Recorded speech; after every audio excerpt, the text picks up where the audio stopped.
पड़ेंगे। सोनिया गांधी के dream project को तगड़ा झटका लगा है। कैबिनेट ने फूड सिक्योरिटी बिल पर अध्यादेश लाने का फैसला टाल दिया। सरकार ने इस पर चर्चा के लिए संसद का विशेष सत्र बुलाने के संकेत दिए हैं। मनमोहन कैबिनेट के मंसूबे पर पानी फिर गया। फूड सिक्योरिटी बिल पर अध्यादेश का फैसला टालना पड़ा। प्रधानमंत्री को कहना पड़ा कि बिल पर आम सहमति की जरूरत है।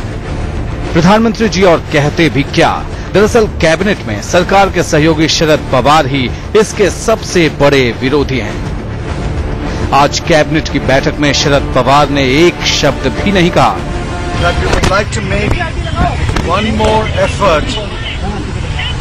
To ask the opposition parties whether they will cooperate in passing the bill in a special session of Parliament. Samajwadi party ने समर्थन वापसी की धमकी दे डाली थी। बाकी दल भी समझ रहे हैं कि सरकार की नजर गरीबों के अनाज से ज्यादा गरीबों के वोट पर है। हम ऑर्डिनेंस के खिलाफ है, क्यों जल्दी में ऑर्डिनेंस लाया जा रहा है? हम समझना चाहते फूड सिक्योरिटी बिल में क्या ला रहे हैं, क्योंकि रिपरकेशन दूरगामी परिणाम भी इसके बहुत होंगे।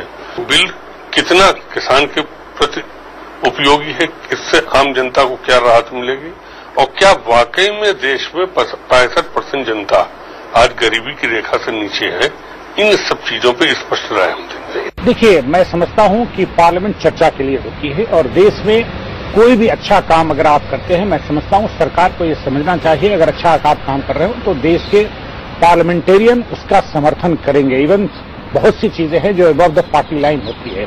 अगर देश के लिए अच्छा है तो मैं समझता हूं कि चर्चा कराकर कि उसमें कोई कमजोरी नहीं रह जाए, कमी नहीं रह जाए।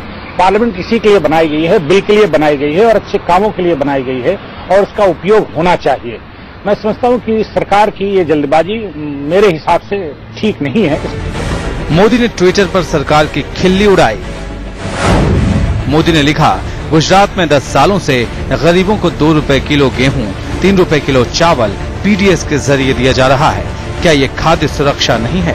दिल्ली सरकार को 10 वर्षों के बाद आज गरीब की याद आ रही है। उसकी नीयत पर शक होता है। राजनीति से अलग जमीनी हकीकत की बात करें तो फूड सिक्योरिटी के लिए सबसे पहले अनाज की बर्बादी रोकने की जरूरत है। देखिए हर साल कितना अनाज गोदामों में सड़ जाता है।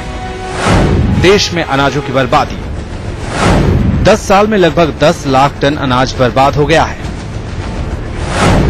इतने अनाज से 6 लाख लोगों को 10 साल तक खाना मिल सकता था। दुनिया में भुखमरी के शिकार 40% लोग भारत में हैं। 46% बच्चे कुपोषण के शिकार हैं। अगर अनाज सही तरीके से रखा जाए तो 10 करोड़ बच्चों को 1 साल तक खाना खिलाया जा सकता है। इस बर्बादी को रोकने की बजाय सरकार कम उत्पादन और जमाखोरी को महंगाई के लिए जिम्मेदार ठहराती है। दूसरी तरफ वो खुद जमाखोरी में लगी है। इस वक्त सरकारी गोदामों में 60,428 लाख टन अनाज है, जबकि अतिरिक्त स्टॉक रखने की सीमा सिर्फ 319 करोड़ टन अनाज की है। जाहिर है, जब गोदामों में दोगुना अनाज जमा होगा तो उसे सड़ने से कैसे बचाया जा सकेगा? सरकार चुनावी फायदे के लिए फूड सिक्योरिटी बिल को जल्दबाजी में पास कराना चाहती है, जबकि इस वक्त जरूरत इस बात की है कि अनाज के रखरखाव और नए गोदामों के निर्माण पर जोर दिया जाए। ऐसा हुआ तो पूरे देश को पेट भर खाना सस्ती दरों पर मिल जाएगा। Mithilesh Kumar Singh, Delhi, India news.